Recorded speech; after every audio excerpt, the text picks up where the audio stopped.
familia, ¿cómo están? Hoy vamos a hacer un delicioso saltado de verduras. Que empiece la ceremonia. Necesitamos papa, zanahoria, habichuelas, carne y alberjas. ¿Cómo se pelan las alberjas? Les voy a mostrar ya, porque no les he mostrado. Primero empujan así empujan. Así desde acá, así, y después lo hacen con las manos así, y después lo abren como un limón, y después lo hacen, si no pueden así, pues hagan con otra manera. Ahora ya tenemos listos los vegetales. Vamos a cocinar. Ahora vaciamos los vegetales en agua hirviendo.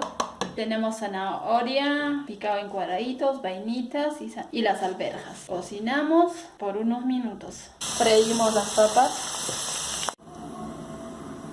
Agregamos un poco de aceite. Agregamos cebolla. Agregamos ajo picado. Restregamos un poquito de orégano.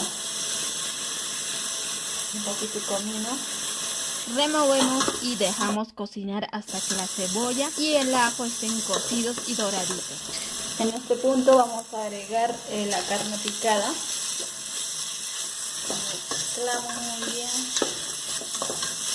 Le agregamos un poco de sal.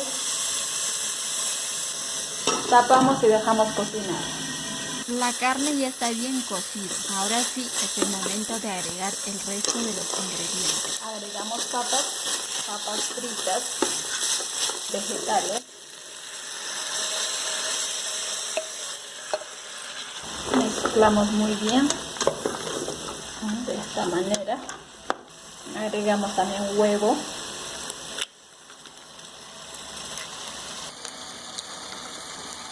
Vamos a revolver muy bien.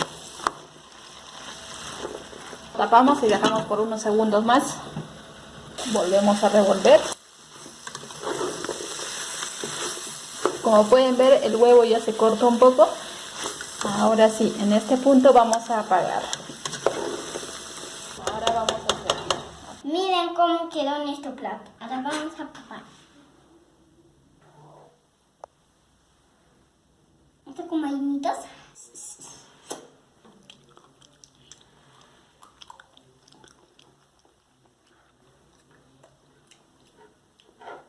Está delicioso, chicos. ¿Cómo está? Muy delicioso. Adiós.